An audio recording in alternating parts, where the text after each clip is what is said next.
அன்பு உறவுகளுக்கு இனிய வணக்கங்கள். இன்றைய பதிவுல மேஷ ராசி அன்பர்களுக்கான ஆவணி மாத ராசி பலன்களை தான் பார்க்க போறோம். இந்த மாதத்துல கிரகநிலைகளின் சஞ்சாரங்களை பார்க்கும்போது சூரியன் சிம்ம ராசியிலையும் செவ்வாய் ரிஷப ராசியிலையும் ஆகஸ்ட் 26ஆம் தேதியிலிருந்து, அதாவது ஆவணி 10ஆம் தேதியிலிருந்து மிதுன ராசியிலையும், புதன் பகவான் கடக ராசியிலையும் ஆகஸ்ட் 31ஆம் தேதியிலிருந்து, அதாவது ஆவணி 15ஆம் தேதியிலிருந்து சிம்ம ராசியிலையும், குரு பகவான் மாதம் முழுவதும் ரிஷப ராசியிலையும், சுக்கிரன் சிம்ம ராசியிலையும் ஆகஸ்ட் 26ஆம் தேதியிலிருந்து, அதாவது ஆவணி 10ஆம் தேதியிலிருந்து கன்னி ராசியிலையும், சனி பகவான் மாதம் முழுவதும் கும்பராசியில வக்ரகதியிலையும், ராகு பகவான் மீன ராசியிலையும், கேது பகவான் கன்னி ராசியிலையும் சஞ்சாரம் செய்யறாங்க. இந்த கிரகநிலை அமைப்புகளின்படி இந்த மாதத்துல உங்களுக்கு என்ன மாதிரியான நற்பலன்கள் கிடைக்கும், என்னென்ன விஷயங்களை நீங்க செய்யலாம், அவசியம் தவிர்த்துக்க வேண்டிய விஷயங்கள் என்னென்ன, எந்த தெய்வ வழிபாடு இந்த காலகட்டத்துல உங்களுக்கு நன்மைகளை செய்யும், இது மாதிரியான தகவல்களை தெளிவாகவும் விரிவாகவும் பார்க்க போறோம். கொஞ்சம் கூட வீடியோவை ஸ்கிப் பண்ணாம முழுமையா பார்க்க முயற்சி செஞ்சா வாங்க வீடியோக்குள்ள போலாம். மேஷராசியை பொறுத்த வரைக்கும் அஸ்வினி 1, 2, 3, 4ஆம் பாதங்கள், பரணி 1, 2, 3, 4ஆம் பாதங்கள், கிருத்திகை 1ஆம் பாதத்தை உள்ளடக்கியது மேஷராசி. மேஷராசிக்கு அதிபதி செவ்வாய் பகவான். வீடியோல சொல்லக்கூடிய பலன்கள் ஆண் பெண் இருப்பாளருக்கும் பொருந்தக்கூடிய பலன்கள். மேஷராசி அன்பர்களுக்கு ஆவணி மாதத்துல நிறைய நல்ல விஷயங்கள், சாதகமான விஷயங்கள் நடக்க போகுது.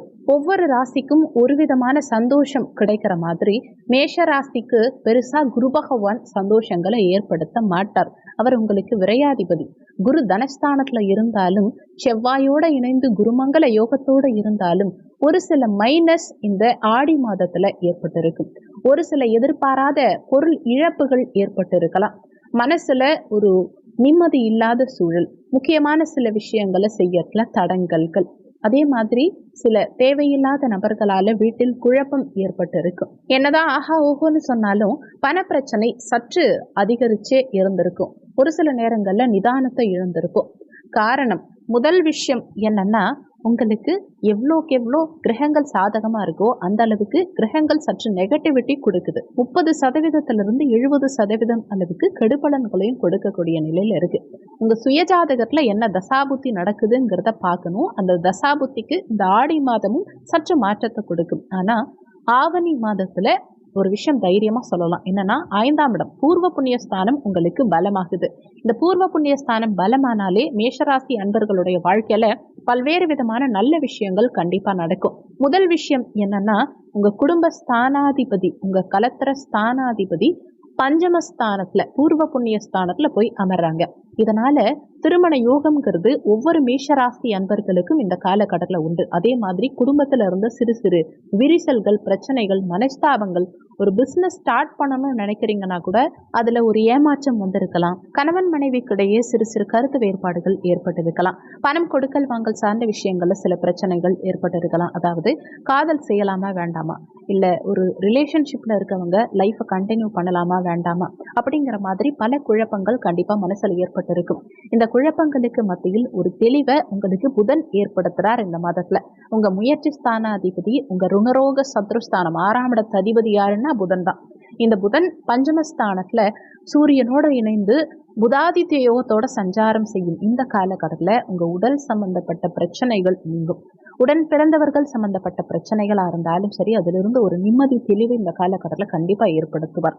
அடுத்து முக்கியமான விஷயம், தனஸ்தானத்துல இருந்த செவ்வாய், அதாவது உங்க அஷ்டமாதிபதி தனஸ்தானத்துல இருந்தார். இவரு நம்ம ஒரு வார்த்தை சொல்றது வேற மாதிரி மற்றவங்க கிட்ட மாத்தி விட்டுருவார். நம்ம சொல்லாத சில விஷயங்களை நம்ம சொன்ன மாதிரியும், நம்மளாலதான் வீட்டுல பிரச்சனைங்கிற மாதிரியும் மாத்தி விட்டுருப்பார். இதுல இருந்து இந்த காலகட்டத்துல சற்று நிம்மதி விடுதலை கிடைக்கும்.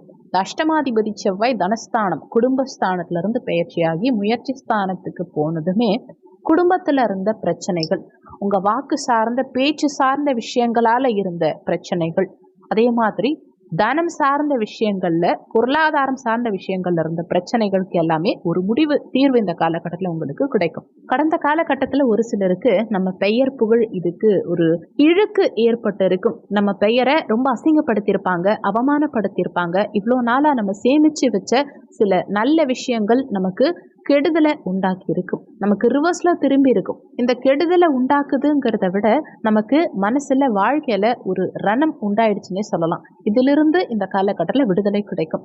ஆவணி மாதம் உங்களுக்கு நன்மையும் அறிவும் சார்ந்த விஷயத்த முருகப்பெருமான் ஏற்படுத்தி கொடுப்பார். அதே நேரத்துல உட்கார்ந்து யோசிச்சு ஒரு விஷயத்த செஞ்சீங்கன்னா ஆவணி மாதம் அமர்க்கலமான மாதமா ஒவ்வொரு மேஷராசி அன்பர்களுக்கும் இருக்கும். நீங்க இந்த மாதத்துல வணங்க வேண்டிய தெய்வம் விநாயக பெருமான். விநாயக பெருமானை எந்த அளவுக்கு வணங்குறீங்களோ அந்த அளவுக்கு நல்ல விஷயங்கள் உங்க லைஃப்ல நடக்கும். ஏன்னா விநாயகரை போல பெஸ்ட் கடவுள் உங்களுக்கு கிடையாது. மேஷத்துல பரணி நட்சத்திரம்ங்கிறது ரொம்பவே ஒசத்தி. இந்த நட்சத்திரம் சுக்கிரனுடைய நட்சத்திரம். அஸ்வினி நட்சத்திரம் கேது திசையில பிறந்திருப்பீங்க. சூரியனுடைய நட்சத்திரம் கிருத்திகை நட்சத்திரம், சூரிய தசால பிறந்திருப்பீங்க. இவங்க 3 பேருமே உங்க சுய நட்சத்திர கிரகங்களுடைய தசால பிறந்திருந்தாலுமே மற்ற எல்லாரும் அனுபவிக்கக்கூடிய சனி தசாவும் ராகு தசாவும் உங்களுக்கு பெருசா வராது. இதுல வேணா கிருத்திகை நட்சத்திரக்காரர்கள் மோஸ்ட்லி ராகு தசாக்கு போலாமே தவிர மற்ற நட்சத்திரக்காரர்களுக்கு பெருசா ராகு தசாவோ சனி தசாவோ பெருசா வராது. அதே மாதிரி அஸ்வினி பரணி எப்படியும் சுக்கிர தசா இல்லாம வாழவே முடியாது. அவ்வளவு பலம் பொருந்திய இந்த மேஷராசி அன்பர்களுடைய வாழ்க்கையில உங்களுக்கு தடுமாற்றம் ஏன் வருதுன்னு பார்த்தீங்கன்னா, உங்க தசா புத்திங்கிறத தாண்டி லக்னம் என்னன்னு பாருங்க. நீங்க என்ன லக்னம்ங்கிறத கண்டிப்பா தெரிஞ்சு வச்சுக்கோங்க. உங்களுக்கு நீங்க மீன லக்னமா இருந்தா 12, தனுசு லக்னமா இருந்தா 9, துலாம் லக்னமா இருந்தா 7, கடக லக்னம்னா 4.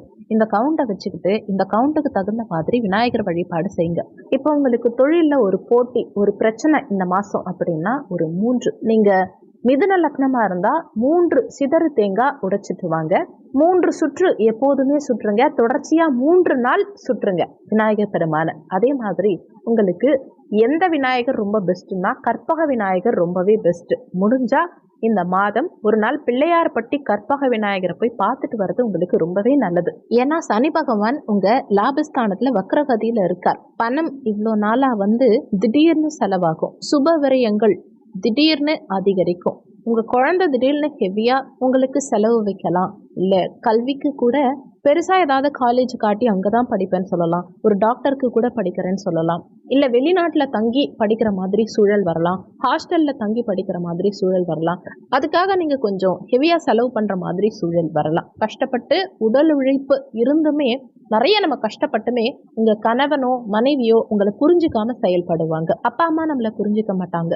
காதல்ங்கிறது உண்மையாவே அன்புக்கா இல்ல பணத்துக்காங்கிற விஷயம் கேள்விக்குறியா இருக்கும். இந்த மாதிரி பல சிக்கல்களை நீங்க சந்திச்சாலும் அந்த சிக்கலிலிருந்து விடுபடுறதுக்கு ஒரே வாய்ப்பு இந்த கற்பக விநாயகர் தான். பிள்ளையார்பட்டி கற்பக விநாயகரை இந்த மாதத்துல ஒரு நாள் போயிட்டு வணங்கி பாருங்க. இல்ல அவர் போட்டோவையாவது வீட்டுல வச்சு வணங்குங்க. தாராளமா இந்த மாதம் உங்களுக்கு பல துன்பங்களிலிருந்து ஒரு விடுதலை கிடைக்கும். நிச்சயமா உங்க பொருளாதாரம் வேலை வாய்ப்புங்கிறது இந்த மாதத்துல நல்லா இருக்கும். இந்த மாதத்துல தொழிலுங்கிறதுல ஒரு உத்வேகம் பிறக்கும். கோர்ட்டு கேஸ் வம்பு தும்பு வழக்குகளுக்கெல்லாம் ஒரு விடிவு காலம் பிறக்கும்.